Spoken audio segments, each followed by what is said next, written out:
Bible పళ్ళు పాడదామండి. దేవుని నిజ ప్రేమ పరిశుద్ధ గ్రంథం.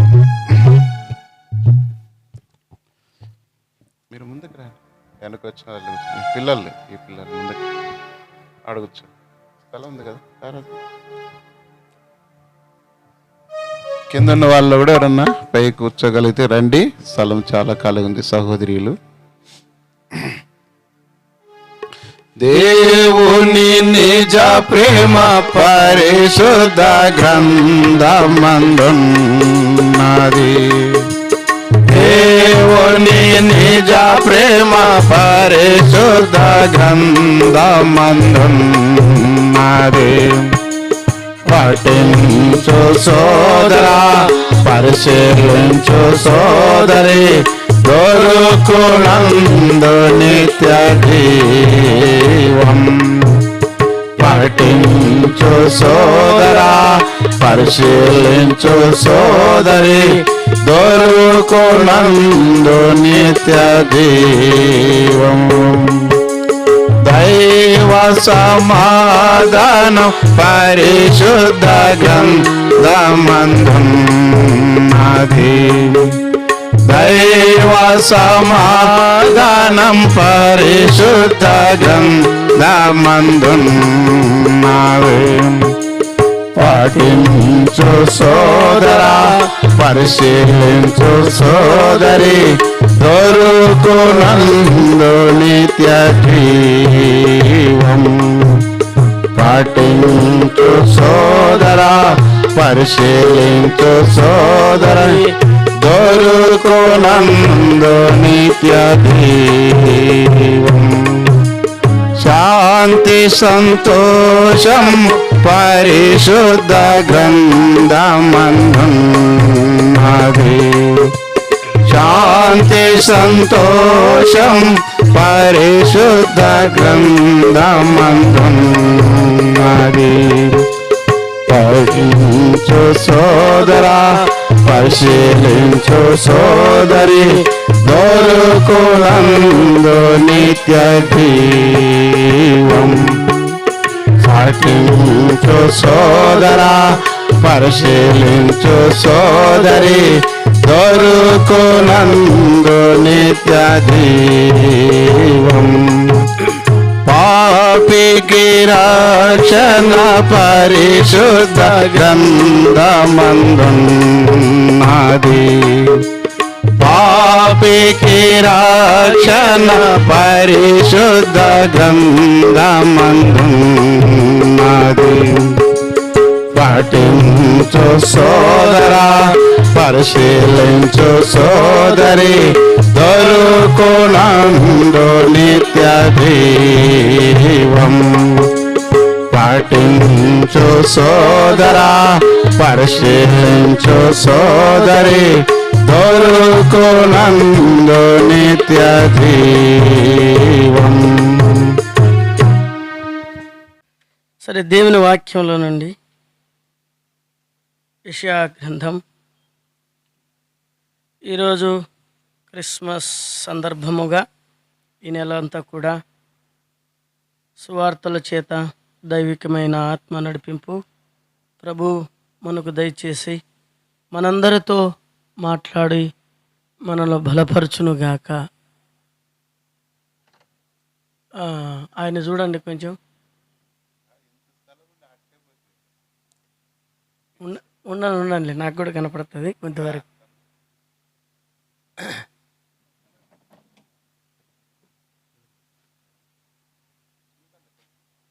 భద్రనా కరెంట్ అది రైట్. ఓకే, ఇక్కడ వేసుకోండి, బాత్రూమ్ దగ్గర యువతల.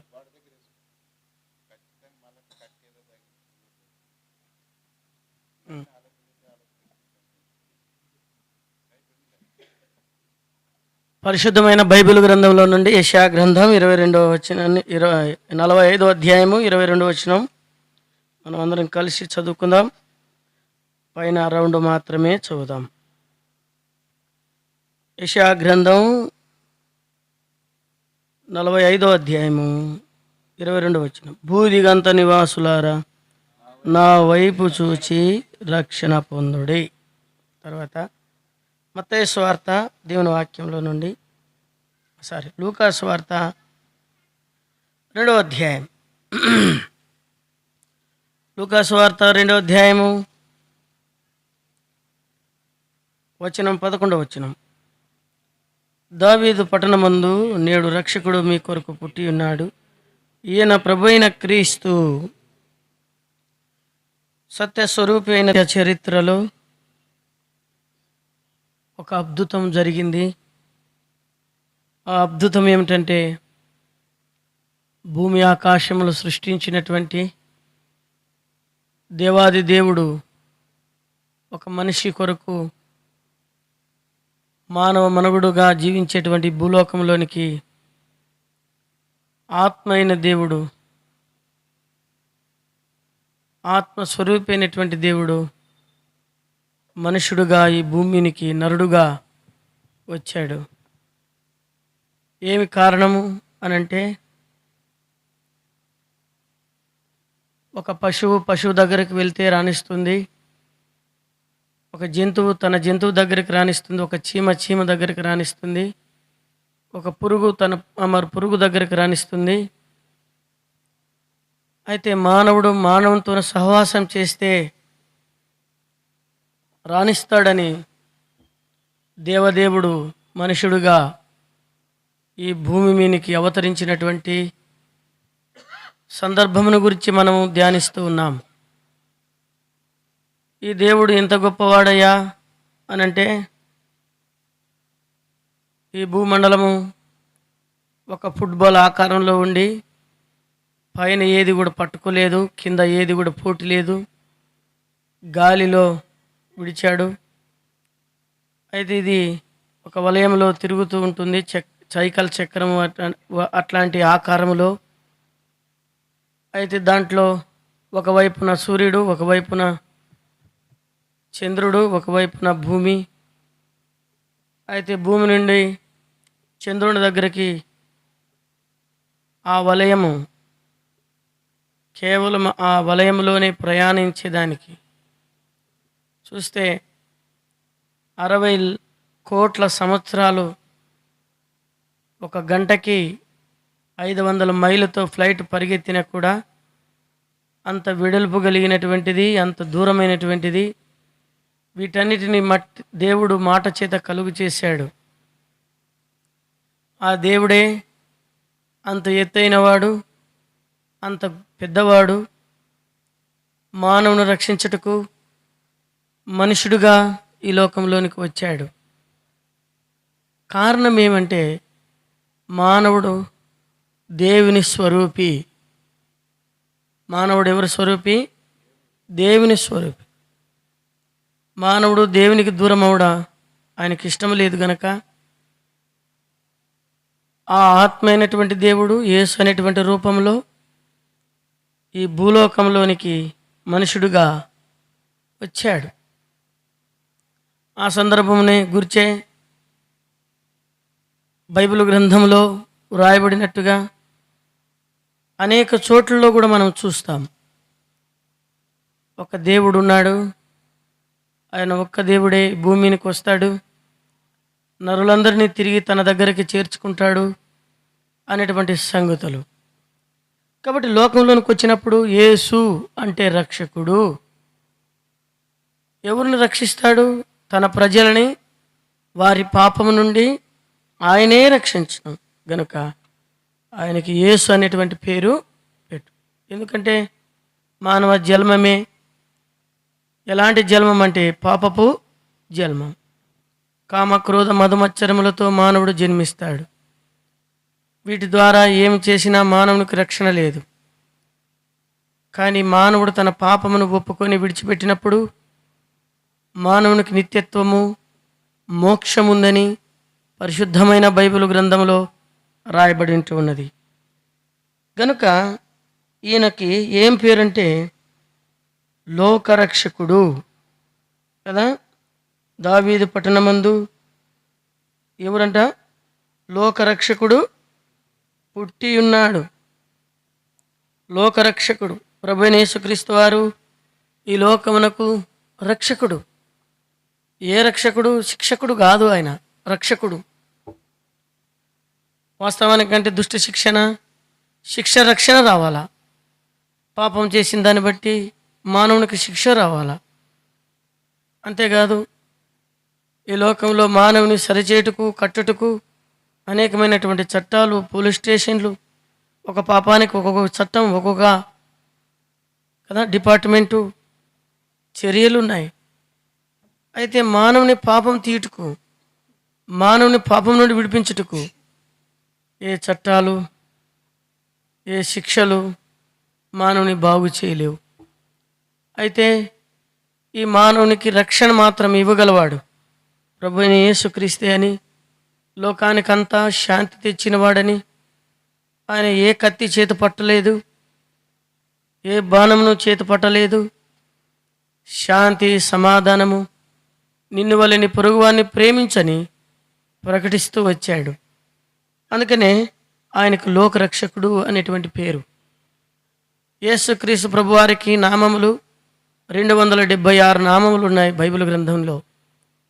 అయితే వాటన్నిటిని గురించి ఆయన పేరు, బిరుదులు మాత్రమే అవి. అయితే ఇక్కడ బైబిల్ గ్రంథంలో మనం చూసినప్పుడు ఆయన లోకరక్షకుడు. ఎలాంటి రక్షకుడు? చూడండి, దేవుని వాక్యంలో మొదటి తిమోతి పత్రిక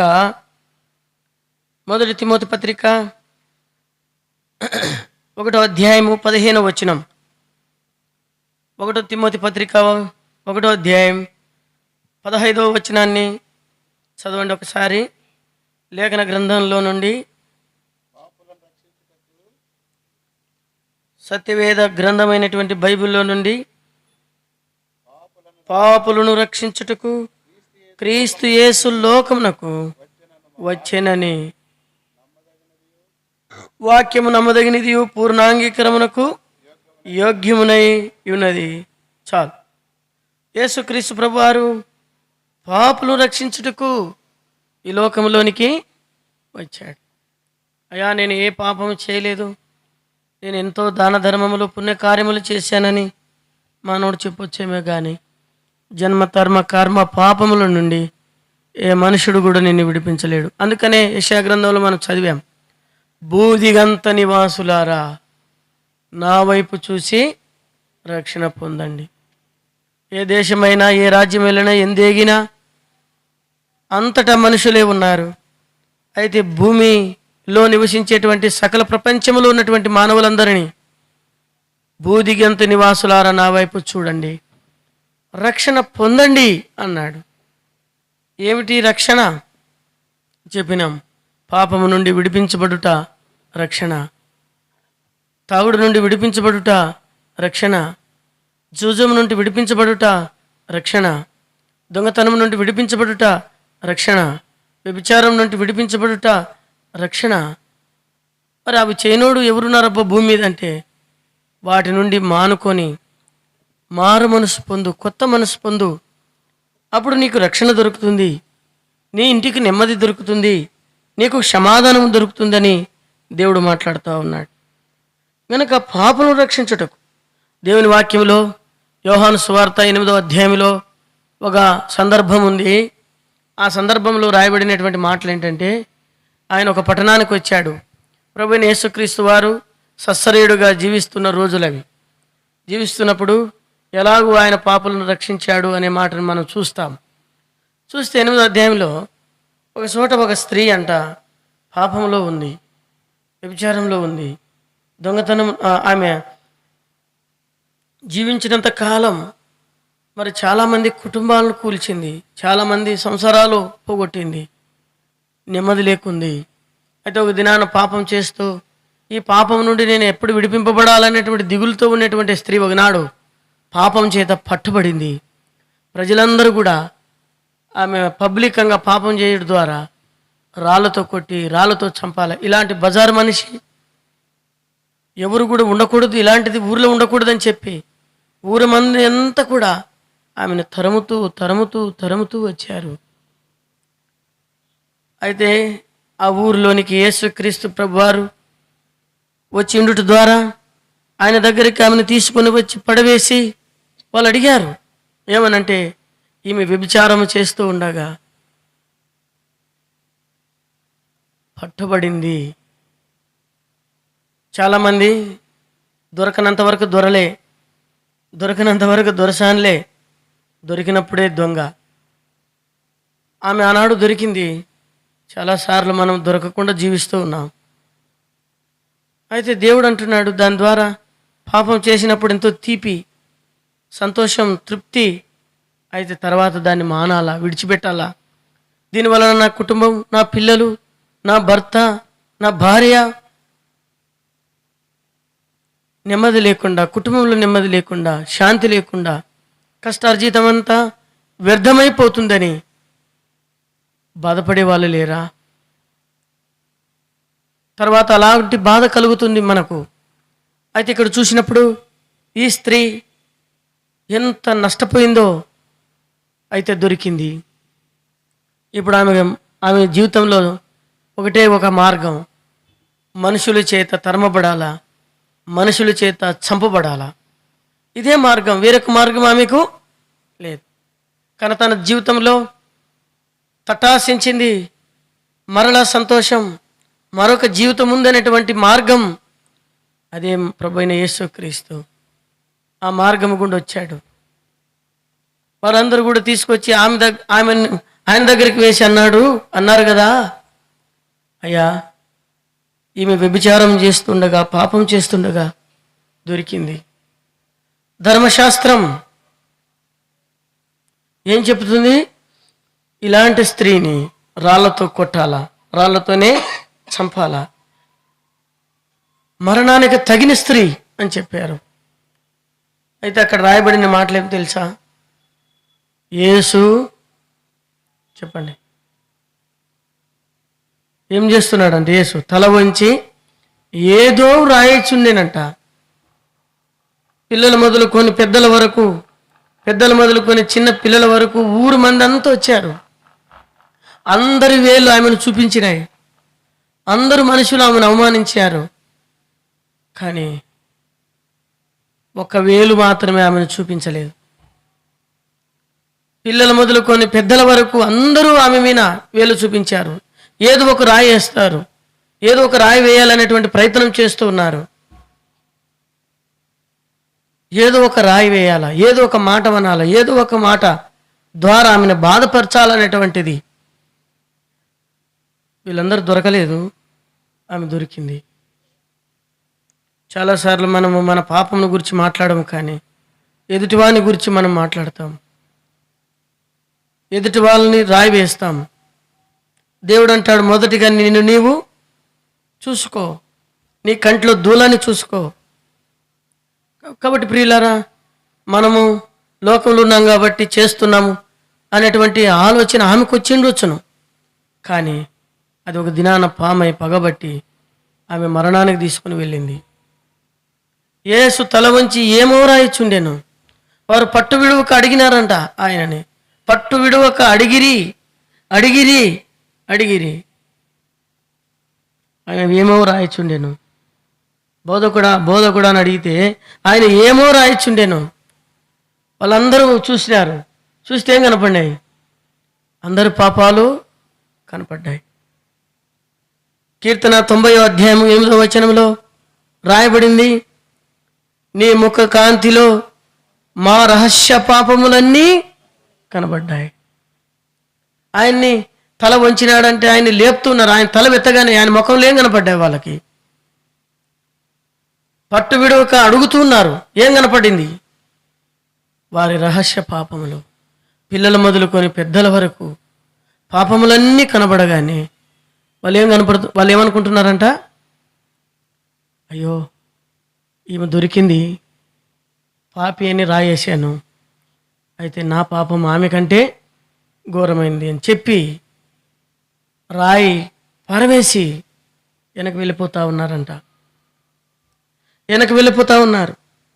కాబట్టి ప్రియులారా, నీ పాపము నా పాపము, నీ దౌర్బల్యత నా దౌర్బల్యత యేసు వైపు చూసినప్పుడు ఒకసారి యేసు వైపు చూడు. ఆయన అంటున్నాడు, నా వైపు చూడుడి మీకు రక్షణ. ఆయన వైపు చూస్తే రక్షణ. ఆ రక్షకుడు ఎవరంటే ప్రభువైన యేసుక్రీస్తు. ఇప్పుడు ఈ స్త్రీ రాళ్ళు వేయడానికి వచ్చిన పిల్లలు మొదలుకొని పెద్దవాళ్ళ వరకు అందరూ కూడా ఆమె మీద వెలిసిన రాళ్ళని కింద పారేసి వెళ్ళిపోయారు. తేలిపోయింది, పరిస్థితి అర్థమైపోయింది, వారి స్థితి వారికి తెలుసుకున్నారు, వెళ్ళిపోయినారు. ఒక్కరు కూడా క్షమాపణ అడగలేదు. అయితే యేసు ప్రభు అంటున్నాడు, బైబిల్ గ్రంథము ఒక స్త్రీకి ఎంత గొప్ప విలువనిచ్చింది చూడండి. అమ్మా, వారు ఏరి, వారందరూ ఎక్కడున్నారు, వారెవరు నేను శిక్షించలేదా అని అడిగితే ఆమె అనింది, అయ్యా నన్ను ఎవరు శిక్షించలేదు. మరి శిక్షించవలసినటువంటి వాడు ఎవరు? ఆయనే శిక్షించాల. పాపం లేనివాడు రయ్యమన్నాడు. పాపం లేని పరిశుద్ధుడైన దేవుడు ఆయన ఏలెత్తి చూపించాల. కానీ ఎంత కనికరం గలవాడంటే ఏమాత్రం కూడా ఆమె ఏమాత్రం కూడా ఆమె నిందించలేదు, ఏమాత్రం కూడా ఆమెను అనలేదు. ఏమన్నాడు తెలుసా? ఇక వెళ్ళి పాపము చేయకము, సమాధాన గలదానివే వెళ్ళు. అంతవరకు ఆ జీవితంలో ఏం లేదు, సమాధానం లేదు. అందుకనే పాపను రక్షించుటకు క్రీస్తు యేసు లోకమునకు వచ్చాడు. ఏమన్నా అడిగాడా? ఆస్తి అడిగాడా? అంతస్తు అడిగాడా? ఏమీ అడగలేదు. అలాంటి మనిషి, చెడిపోయిన వ్యక్తి కోసమే యేసు ప్రభు వచ్చినది. నెమ్మది లేని జీవితాలకు నెమ్మది ఇవ్వడానికి యేసు ప్రభు వచ్చాడు. పాపంలో మగ్గిపోతున్న ఏ మనుషుడు నన్ను విడిపించలేడు, నా బతుకంత ఇంతే అనేటువంటి వ్యక్తి కోసమే యేసు ప్రభు వచ్చాడు. నా బ్రతుకు ఇంతే అని, చస్తే ఏమైపోతానని దిగులుతో ఉన్నప్పుడు ఆమె ప్రభు వచ్చాడు. నా బ్రతుకు ఇంతే నాని చింతపడుచుంటినమ్మ, చస్తే ఏమైపోతానని దిగులుతో నేనుంటినమ్మ. ఇంతలోనే యేసు స్వామి మా ఊరికొచ్చాడం, ఇంతలోనే యేసు స్వామి మా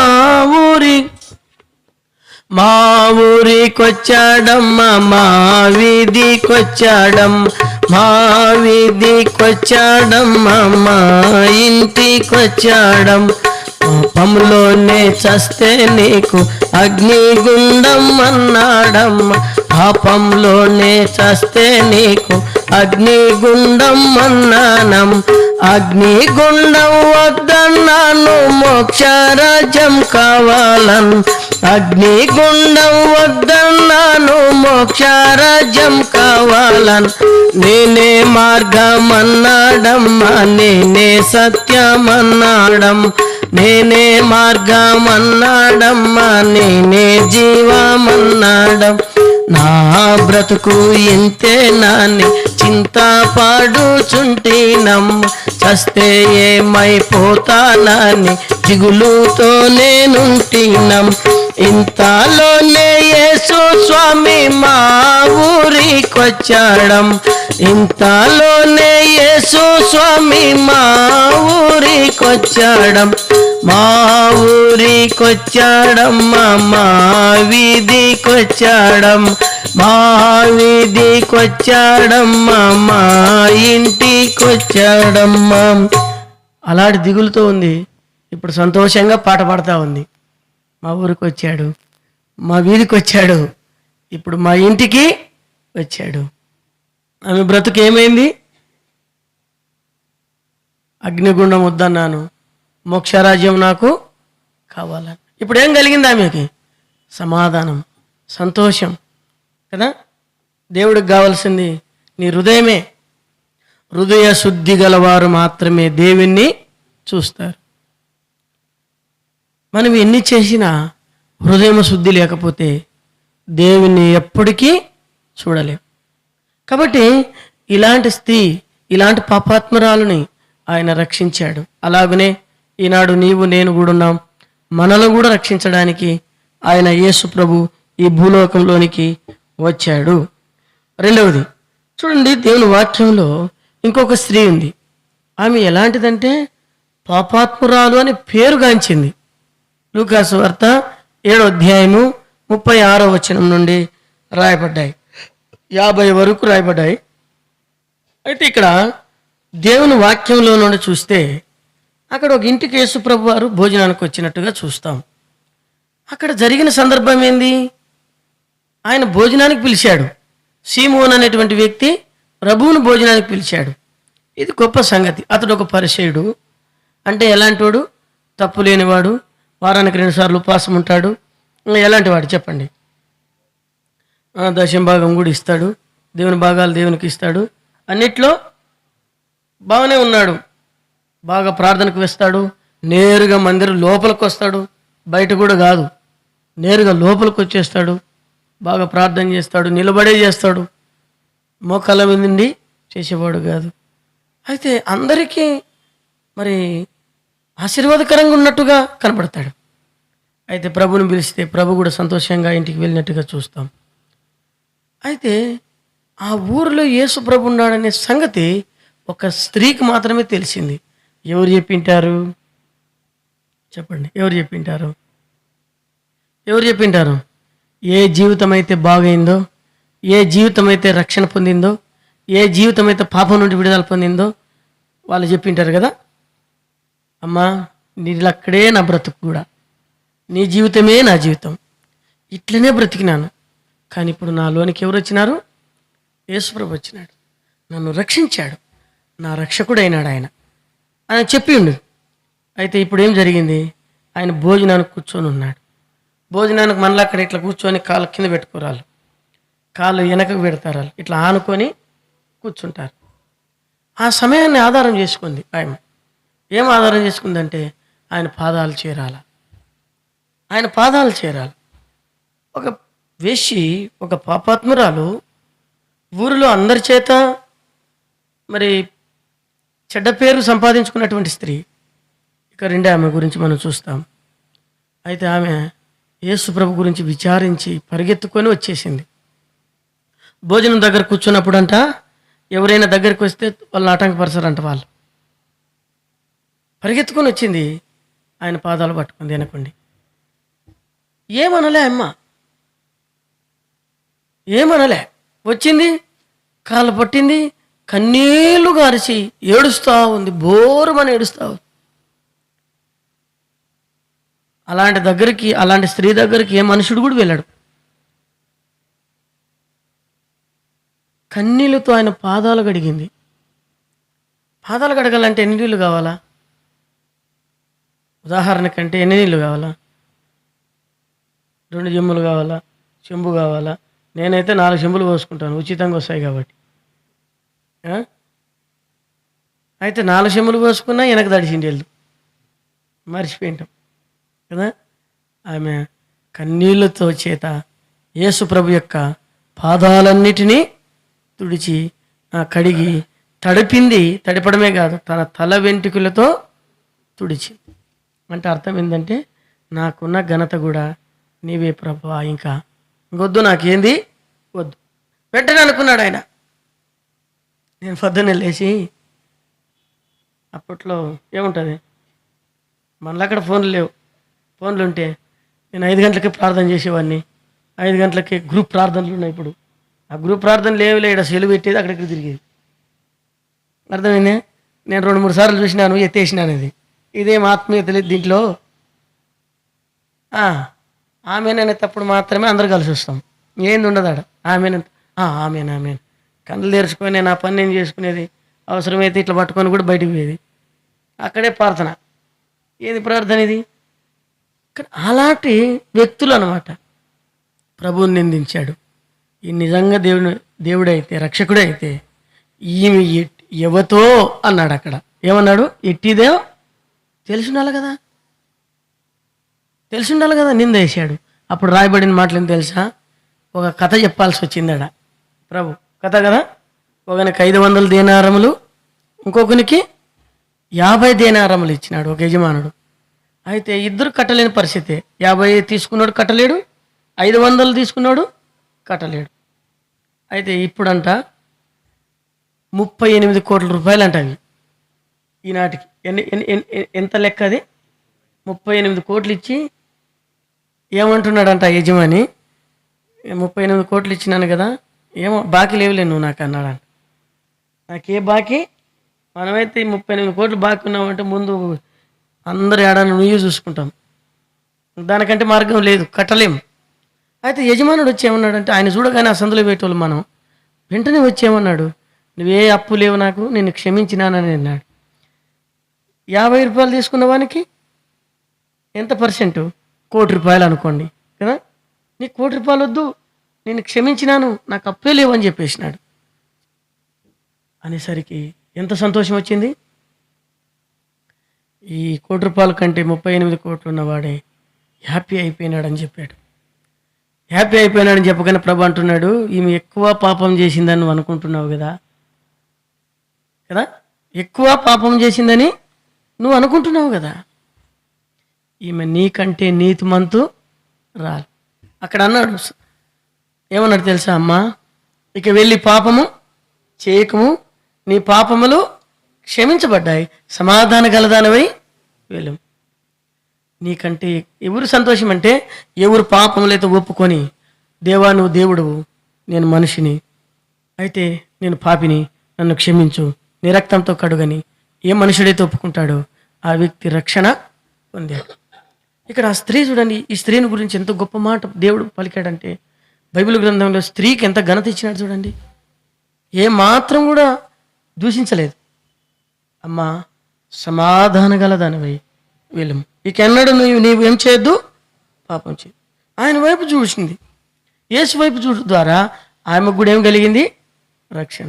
ఈనాడు మైక్ యంత్రం ద్వారా వింటున్నావు, ఇది నాకెందుకులే అనుకుంటున్నావు, కానీ పైకేమో హ్యాపీగా ఉన్నావు, లోపల దిగులుతో ఉన్నావు, నీ పాపం నుండి విడుదల పొందాలనే ఆశ ఉంది, రకరకాలుగా తిప్పలు పడుతున్నావు, కానీ అవట్లేదు. అయితే ఇప్పుడు అంటున్నాడు దేవుడు, నా వైపు చూడు, నేను నీకు రక్షణ ఇస్తాను, నువ్వేం చేయాల్సిన అవసరం లేదు, నీ హృదయం నాకు ఇవ్వు, దాంట్లో నేను నివసిస్తాను, నీ హృదయమును మారుస్తాను, నీ పాపము నుండి నేను నిన్ను విడిపిస్తాను. ఇక రెండవది చూద్దాం. చూడండి, మొట్టమొదటిగా పాపలను రక్షించడానికి వచ్చాడు. రెండవది చూడండి, దానియేలు గ్రంథం రండి మరలా మాట, లూకాసు వార్త 2:11 చూడండి, 2:11 మరలా ఇంకొక అర్థాన్ని చూపిస్తున్నాడు ఇక్కడ దేవుడు. దావీదు పట్టణమందు నేడు రక్షకుడు మీ కొరకు పుట్టాడు. రెండవది రక్షకుడు. ఎలాంటి వరకు రక్షకుడు చూడండి, ఎలాంటి వరకు రక్షకుడు, దానియేలు గ్రంథం 3:17 ఎలాంటి వరకు రక్షకుడు? మొట్టమొదటిగా పాపలకు రక్షకుడు. రెండవ భాగాన్ని చూద్దాం.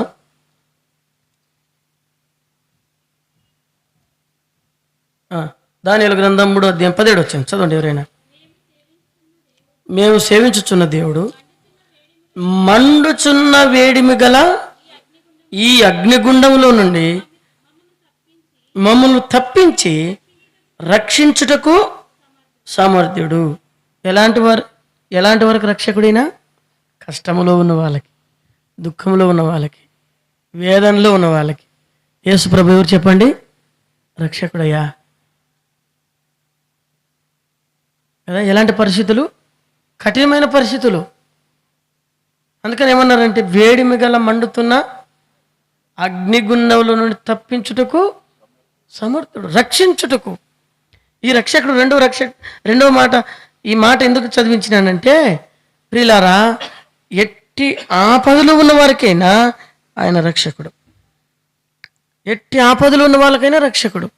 నీ ఏ ఆపదలో ఉన్నావో, ఏ కష్టంలో ఉన్నావో, ఎవరు నన్ను పట్టించుకోరు అనుకుంటావు చాలాసార్లు, కానీ రక్షకుడు నిన్ను పట్టించుకునేవాడు, నిన్ను ఆదరించేటువంటి వాడు. ఎలా ఆదరిస్తాడు తెలుసా? ఎలా ఆదరిస్తాడు? నువ్వు దేవుని మీద ఆధారపడితే దేవుడు నిన్ను ఎలా ఆదరిస్తాడు చూడండి. దేవుని వాక్యంలో 138వ కీర్తన వచనం 7 చదవండి. 7వ వచనం 138వ కీర్తన 7వ వచనం. నేను ఆపదలలో చిక్కబడినను నీవు నన్ను బ్రతికించేదవు. ఆపదల్లో ఉన్నప్పుడు అందరూ చేయిడిచి పెట్టిపోతారు, కానీ దేవుడు ఎప్పుడు చేయిడిచి పెట్టాడు. గుర్తుపెట్టుకోండి. నాకెందుకు శ్రమలు అనుకుంటాం కదా. శ్రమలు ఎందుకంటిని బ్రతుకు వ్యర్థమంటిని, శ్రమలు ఎందుకంటిని, బ్రతుకు వ్యర్థమంటిని. నీ ప్రేమ తెలిసినాడు బ్రతుకు కూడా అర్థముందని.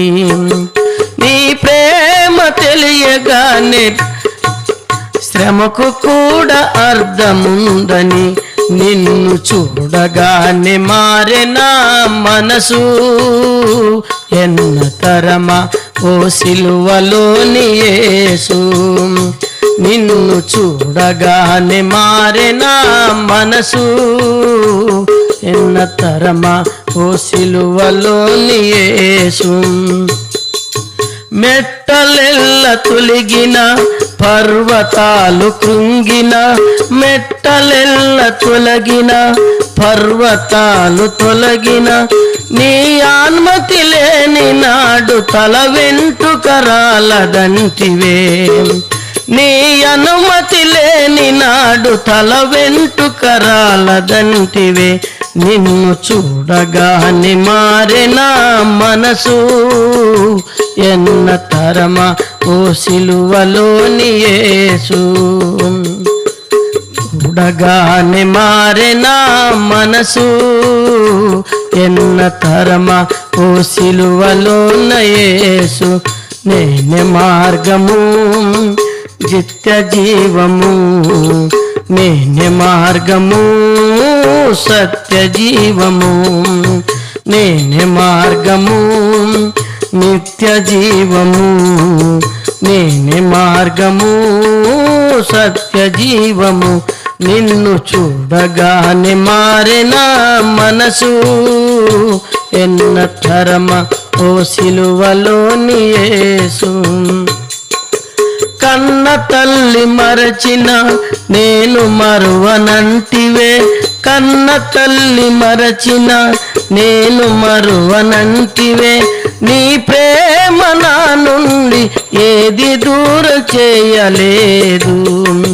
నీ ప్రేమ నుండి నన్ను ఏది దూరం చేయలేదు. నిన్ను చూడగానే మారెనా మనసు, ఎన్న తరమా ఓ సిలువలోని యేసు. కాబట్టి ఆయన చూడగానే మన మనసు ఏమవుతుంది? మారిపోతుంది. వాస్తవానికి తల్లి మరిచిన దేవుడు మర్చిపోడు. ఆయన ప్రేమ ఎప్పుడు కూడా విడిచిపోదు. తల్లి ఎట్లా విడిచిపెడుతుందబ్బా కదా? తల్లి ప్రేమ ఎంతో గొప్పది. తల్లి ప్రేమ ఎంతో గొప్పది. కష్ట నష్టాల్లో అమ్మ ఏం కావాలంటే అది ఉడ్డి పెడుతుంది, ఏం చేయాలంటే తెచ్చి పెడుతుంది కదా. ఏం ఇబ్బంది లేకుండా అమ్మ నాయన చూసుకుంటారు. తండ్రి ప్రేమ ఇంకా గొప్పది. అన్నీ ఇస్తాడు, కానీ తను ఎన్నడూ కనపడాడు. తను ఎన్నడూ కనపడాడు. అమ్మ ఇది లేదంటే తండ్రి వెంటనే కొనిస్తాడు. నాన్న ఇది కావాలంటే వెంటనే ఇస్తాడు. ఇంటిలో ఉన్న ప్రతి బిల్లు కానుండి, నువ్వు తినే తిండి కానుండి తండ్రి కష్టపడతాడు. తల్లి కానీ మనం ప్రతి విషయంలో తల్లిని కనపరుస్తాం. ఆమె జీవితాంతం మనకు సేవ చేసిన ఆమెకేం జీతం ఇయ్యం. తల్లిదండ్రుల ప్రేమ చూసినప్పుడు చాలా గొప్పది. కానీ తల్లిదండ్రుల కంటే మామూలుగా తల్లిదండ్రుల ప్రేమ ఎంత గొప్పగుంటే దేవుని ప్రేమ ఇంకెంత గొప్పదో. దేవుడు ఎప్పుడు విడిచిపెట్టాడు. ఆపదలు ఉండేవారికి ఎవరంట? ఆయన రక్షకుడు కదా. ఎలాంటి వాడు చెప్పండి? ఆపదలు ఉన్నవారికి ఎవరంట? రక్షకుడు. చూడండి ఒక మాట, యెషయా గ్రంథం 12వ అధ్యాయం 2వ వచనం. త్వరగా చదవండి. నా రక్షణకు కారణభూతుడకు దేవుడు. ఏ దేవుడు అంట? నా రక్షణకు కారణభూతుడకు దేవుడు. తర్వాత నేను భయపడక ఆయన నమ్ముకున్నాను. ఇప్పుడు మీకు ఉదాహరణ చెప్తాను. ఇక్కడ ఈ దేవుడు ఎలాంటి వాడంటే నీకు సహాయకుడు. గుర్తుపెట్టుకోండి, దేవుడు ఈయన రక్షకుడు మాత్రమే కాదు, ఆపదలు ఉన్న వారికి ఎవరంటే ఈయన సహాయకుడు. ఒకసారి ఒక ఊరుంది, అంటే మన ఉదాహరణకి మన కసాపురం అనుకుందాం. అయితే ఆ ఊరిలో ఒక రాజపాలన చేస్తున్నాడు. ఆ ఊరిలో 2 బిచ్చగాళ్ళు ఉండేవాళ్ళు. ఎవరు ఉండేవాళ్ళు చెప్పండి? 2 బిచ్చగాళ్ళు ఉండేవాళ్ళు. ఒక ఆయనేమో ఒక మాట రాసుకున్నాడు ఒక బోర్డుకి, ఒకటి ఫ్లెక్సీ రాసుకొని ఒక బోర్డు పట్టుకున్నాడు. ఏమని రాసుకున్నాడంటే, యేసయ్య నాకు లోకరక్షకుడు, నన్ను రక్షించినవాడు, ఆయనే నాకు ఆధారం, ఆయనే నాకు సహాయకుడు, ఆయనే నాకు సహాయకుడు అని రాసుకున్నాడు. ఇంకో బిచ్చగాడు రాసుకున్నాడు, లేదు లేదు, ఈ ఊర్లో ఉన్నటువంటి రాజే నాకు సహాయకుడు, పలానా రాజే, కసాపురంలో ఉన్నటువంటి రాజు నాకు సహాయకుడు అని రాసుకున్నాడు. ఒకరోజు వెళ్తా ఉంటే ఇద్దరు బిచ్చగాళ్ళని చూశాడు రాజు. ఇద్దరు బిచ్చగాళ్ళని చూసి, ఒకడేమో యెహోవాయే నాకు సహాయకుడు అని రాసుకున్నాడు, ఒకడేమో నా రాజే నాకు సహాయకుడు అని రాసుకున్నాడు. చూసి ఎంతో సంబరపడినాడంట. రాజే నాకు సహాయకుడే కదా, కసాపురం రాజుల వారే నాకు సహాయకుడు అని చెప్పేసరికి అది చదివి చాలా హ్యాపీగా అయినాడంట. ఆయన అయి పనివాని పిలిచి ఒక మంచి రైస్ ప్యాకెట్ తయారు చేసి దాంట్లో వజ్రాలు వైడూర్యాలు పెట్టి అక్కడ బయట అంటే బోర్డు పట్టుకొని ఉంటాడు, పలానా కసాపురం రాజువారే నాకు సహాయకుడు అని రాసుకున్నాడు, వానికి గండపోయి ఇవ్వని ఈ అన్నం పట్లం తీసుకొని పోయి అని చెప్తాడు. చెప్తే అప్పుడు ఆ పనివాడు తీసుకొని వచ్చి, అయ్యా రాజు, ఈ కసాపురంలో ఉన్నటువంటి మహారాజు వారే నా సహాయకుడని నువ్వు బోర్డు రాసుకున్నావు కాబట్టి రాజువారు నీకు మంచి రైస్ ప్యాకెట్ ఇచ్చి పంపించినాడు, నువ్వు కడుపు నిండి తినాలన్నాడు. వెంటనే వాడు అన్నాడు, ఇప్పుడే తిన్నాను, ఫుల్గా ఉంది కడుపు, ఏం చేయాలా అని చెప్పి పక్కన యెహోవాయే నాకు సహాయకుడు అన్నట్టు రాసుకున్నాడు కదా, వానికి గడవి, ఒరే నేను ఫుల్గా తిన్నానురా, ఈ పట్లం అన్నం ఉంది, ఈ పట్లం నువ్వు తిను అని చెప్పి వానికి ఇచ్చినాడు. ఎవరికి? యెహోవాయే సహాయకుడు అనేట ఆయనకి ఇచ్చినాడు. ఈగానే ఆ పట్లం, అవయ్యా నేను ఆకలితో నన్ను బాగా ఇచ్చినావు, ఇదే నాకు దేవుడే నాకు సహాయకుడు అందుకని నేను తీసుకొచ్చినాడు అని చెప్పినాడు. ఏమరా నేను రాజు రా ఇచ్చింది, లేదు లేదు దేవుడు ఇచ్చినాడు, సరే ఎవరెవరు లేరా తినిపోరా నాయన అని చెప్పి అప్పుడు పక్కకు గండపోయి విప్పు చూస్తే దాని నిండా దగదగదగద మెరుస్తున్నాయి వజ్రాలు వైడూర్యాలు అన్నీ పెట్టినాడు. అన్నీ అక్కడ మడిచిపెట్టి, నేను ఇంటికి పోయి తింటాను, ఇప్పుడు తిననులేండి తర్వాత తింటాను, ఉదయమే కదా తినేది అంటున్నాను అన్నాడు. సరే నీ ఇష్టం ఎప్పుడని తిను అన్నాడు. అప్పుడు తీసుకొని పోయినాడు. వీడు రోజు ఆ బోర్డు పట్టుకొని అట్లే ఉన్నాడు, యెహోవాయే నాకు సహాయకుడు అని కూడా వెళ్ళిపోయినాడు. అప్పుడు రాజు అన్నాడంట, రారా అన్నాడంట. వచ్చినాడు దగ్గరికి, నా రాజే నాకు సహాయకుడు అని రాసుకున్నావు కదా, నీకు పట్లం ఇచ్చినాను, అన్నం పట్లము తిన్నావా అని అడిగినాడంట. రాజా నువ్వు ఇచ్చి పంపించింది వాస్తవమే, అప్పటికే ఫుల్గా తిన్నాను నేను, అందుకని నాకు ఉతల పక్కన యెహోవాయే నాకు సహాయకుడు అంటే వానికి ఇచ్చేసినాను, నాకు అర్థమైంది లేరా అంటే, అదే రాజా నాకు అర్థం కాలేదండి, నాకు అర్థమైంది లేరా, నేను పట్లం ఇచ్చినాను నాకు అర్థమైంది అంటే వాడు అంటాడంట, రాజా నాకు అర్థం కాలే అన్నాడు. అట్లా అంటాను. కాబట్టి దేవుడు ఎప్పుడు కూడా సహాయకుడు, గుర్తుపెట్టుకోండి అందరూ. దేవుడు ఎవరు? ఆపదలో ఉన్న వారికి రక్షకుడు, ఆపదలు ఉన్న వారిని ఆదుకునాలా, ఆపదలు ఉన్న వారికి సహాయకుడు. దేవుడు ఎప్పుడు విడిచిపెట్టాడు. ఈ రెండవ సంగతిని మనం గుర్తుపెట్టుకోండి, దేవుడు ఎప్పుడు ఎవరిని విడిచిపెట్టాడు. అందుకని అక్కడ రాయబడింది, చదవండి యెషయా గ్రంథం మరలా 12:2 కదా, చదవండి. ఇదిగో నా రక్షణకు కారణాభూతుడగు దేవుడు, నేను భయపడక ఆయన నమ్ముకొని ఉన్నాను. యెహోవాయే నా బలము, ఆయనే నా కీర్తన కాస్పదం. కాబట్టి ఆయనే నా బలం, ఆయనే నా సహాయకుడు. కాబట్టి ఎవరు? రెండు మొదటిగా రక్షకుడు, పాపులకు రక్షకుడు. రెండవది ఆపదలు ఉన్న వాళ్ళకి రక్షకుడు. మూడో చెప్పమంటారా? మూడవది బలాత్కారుల నుండి విడిపించు రక్షకుడు.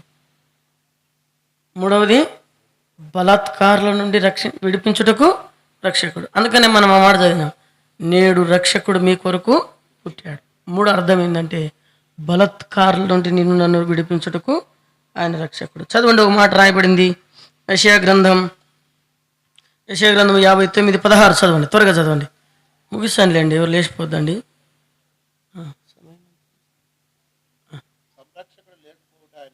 సంరక్షకుడు యెషయా గ్రంథం 59:16. సంరక్షకుడు లేకపోవట ఆయన చూచెను, మధ్యవర్తి లేకుండుట చూచి ఆశ్చర్యపడెను. కాబట్టి ఆయన బాహు ఆయనకు సహాయము చేశాడు. ఆయన బాహు అంటే ప్రభువైన యేసుక్రీస్తే, మధ్యవర్తి ప్రభువైన యేసుక్రీస్తే. ఈ ఈ సహాయకుడు ఎలాంటి సహాయకుడు అంటే బలాత్కారుల చేతుల నుండి నన్ను విడిపించేటువంటి సహాయకుడు. చూడండి ఒక మాట, బంధింపబడిన బలాత్కారులు. ఒక మాట చదవండి దేవుని వాక్యంలో నుండి, లూకా సువార్త 21:12 చదవండి. 12 చదవండి. లూకా సువార్త 21:12 ఎట్లా విడిపించాడు? ఆ, ఆ, ఆ. 13 వచ్చింది చదవమ్మా. లూకా సువార్త తర్వాత 18 వచ్చిన చూడండి ఒకసారి. ఒక మాట ఉంటుంది, 18 సంవత్సరముల నుండి సాతాను బంధించినటువంటి స్త్రీ. 13 అధ్యాయం, లూకా సువార్త 13 అధ్యాయము. చదవండి అన్నమాట.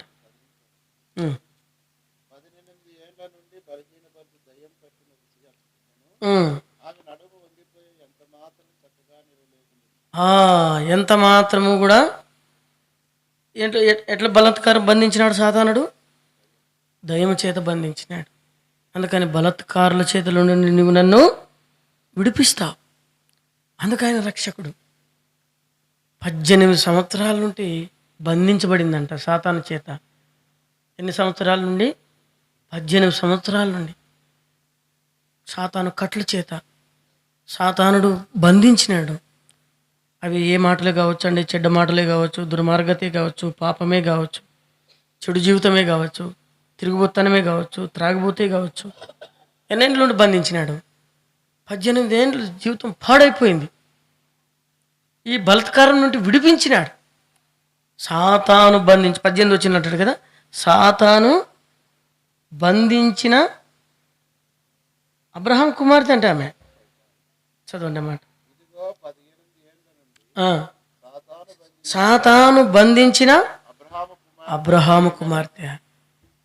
సాతాను బంధించినాడు కాబట్టి బలాత్కారుడు ఎవరంటే సాతానే. యెషయా గ్రంథం 14 అధ్యాయంలో, కీర్తనల గ్రంథం 49 అధ్యాయంలో తమ నివాసమునకు వెళ్ళనీయకుండా అడ్డుపడువాడు బలాత్కారంతో ఉన్నవాడు సాతాను. 14 వచనంలో ఉంటుంది అన్నమాట. తమ నివాస స్థలమునకు వెళ్ళకుండా బలాత్కారంగా పట్టినాడు.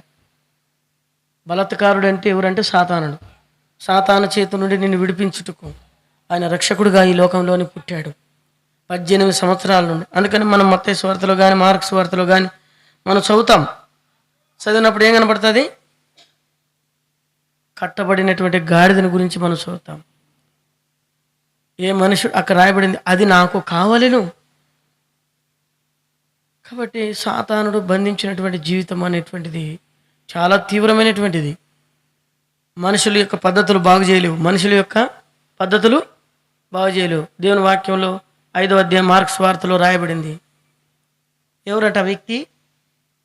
గదరేలు ప్రాంతంలో ఉన్నాడంట. సేనా దయం పట్టిన వ్యక్తి బంధించబడ్డాడు. గొలుసులతో మనుషులు కట్టేసినారు, తెంపేసినాడు కదా. తెంపేసిన తర్వాత ఏం చేసినాడు? ఏ మనుషుడునూ సాధన చేయలేడంటే. మనిషి యొక్క ప్రయత్నాలన్నీ చేసినారు, తిప్పిన చోటాలు తిప్పినారు, చేసిన చోటంతా చేసినారు. ఏ మనుషుడు కూడా అవన్నీ బాగు చేయలేడు. సాతాను బంధించి ఉండే. ఇక్కడ ఉదాహరణ మాట చెప్తాను, ఇక్కడ ఉదాహరణ కాదు, లేఖనాల్లో రాయబడింది. ఇతడు ఎవరంటే గదరేడు. గదరేడు అంటే అర్థం అంటే మనిషి గోత్రికుడు. గదరేలు ఎవరు? మనిషి గోత్రికుడు, మనిషి గోత్రికుడు. వీళ్ళ వృత్తి ఏంది? పందులు కాసుకునే వృత్తి. ఏ వృత్తి? పందులు కాసుకొని ఆ పందులు అమ్మిన డబ్బులు తీసుకొచ్చి దేవునికి ముందు వేసేవాళ్ళు. పందికి ఏం కొనాలా? పందిని అమ్మి ఆ డబ్బులతో గొర్రెపిల్లను కొని ఇవ్వాల. అది దేవుని వాక్యం. కానీ వాళ్ళు ఏం చేసేవాళ్ళు అంటే దాన్ని నమ్మి వేసేవాళ్ళు. అందుకని ఆ ప్రాంతం అంతా కూడా దయ్యాలకు నివాస స్థలమైంది. ఏ మనుషుడు దాన్ని బాగు చేయలే. గదరేలు పట్టణం, దికపోలియా పట్టణం, 10 పట్టణాలంతా కూడా చీకట్లో మగ్గిపోయినాయి. సాతానుడు బంధించినాడు. అందుకని యేసు ప్రభువారు తిబెరియా సముద్రం నుండి వచ్చినాడు. వచ్చినప్పుడు సేన దయ్యం పట్టిన వ్యక్తిని ఆ వ్యక్తి కొరకే వచ్చాడు. అలాంటి బలహీనులైనటువంటి సాతాను చేత బంధించబడినటువంటి మానవుని కోసం వచ్చాడు యేసయ్య. అని బాగు చేయాలని, వాని కట్టాలని, వాని బతుకు మార్చాలని. అంతవరకు ఎలాంటి వాడంట? అందరు రాళ్ళతో కొట్టేటోడు, వాడు రాళ్ళతో కొట్టుకునేవాడు. వాడు శరీరం రక్తం గారి వీధులను నడుస్తూ ఉంటే ఏ మనుషుడు కూడా అటువైపు వెళ్ళేవాళ్ళు కాదు, శ్మశానంలోనే ఉండేవాడు. రాత్రి పగులు అరిసేవాడు. ఎవరైనా ఒక మనిషి రాత్రి సమాధిలో అరుస్తారంటే ఎట్లుంటుంది పరిస్థితి? మనం రాత్రి లైట్లు బంద్ చేస్తేనే ఇంట్లోకి పోలేము కదా. కొంతమందికి పెద్దోళ్ళు ఏంటారు కూడా. మా తమ్ముడు అయితే ఏం చేసినాడంటే కరెంటు వెంట బయట వచ్చున్నాడు. ఇంట్లో భార్య ఉంది పాపం. ఏమనైనా నువ్వు లోపల పోకున్నావు అంటే కరెంట్ వచ్చేంత వరకు నేను లోపల పోను అంటాడు. అంటే భార్య నిడిచిపెట్టాడు వాడు. అర్థం ఏంటంటే నీకేమంటే ఏమో నాకు బయట లోపల పోతే భయం అవుతుంది అంటాడు. ఏముంటుంది లోపల? పగలు ఎట్టు ఉంటుంది, రాత్రి అట్లా ఉంటుంది. అయితే చూసినప్పుడు వాడు కేకలేసేవాడు, అరిసేవాడు, రాళ్ళతో కొట్టుకునేవాడు, రక్తాన్ని చిందింది. ఇలాంటి బలాత్కారుడైన సాతాను చేతులు ఉంటే విడిపించినాడు ఈ రక్షకుడు. ఈనాడు నువ్వు అలాంటి చీకటి సంబంధమైన శక్తుల ప్రభావం కింద ఉన్నావేమో, మనిషి యొక్క చేతబడుల కింద ఉన్నావేమో. దేవుడే నిన్ను నడిపించాలా. నిన్ను ఎవరు బాగు చేయలేరు. అయితే యేసుప్రభు అంటున్నాడు, నా దగ్గరికి రా, నేను నిన్ను విడిపిస్తాను. నన్ను ప్రేమించు, నా యందు విశ్వాసం ఉంచము, అప్పుడు నీవు నీ ఇంటి వారు రక్షణ పొందు. దేవుడి మాటలు దీవించునుగాక.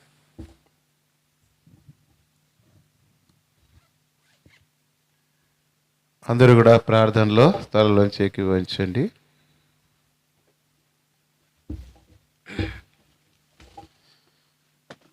అందరూ కూడా తలలోంచి ప్రార్థనలో ఏకీభవించండి.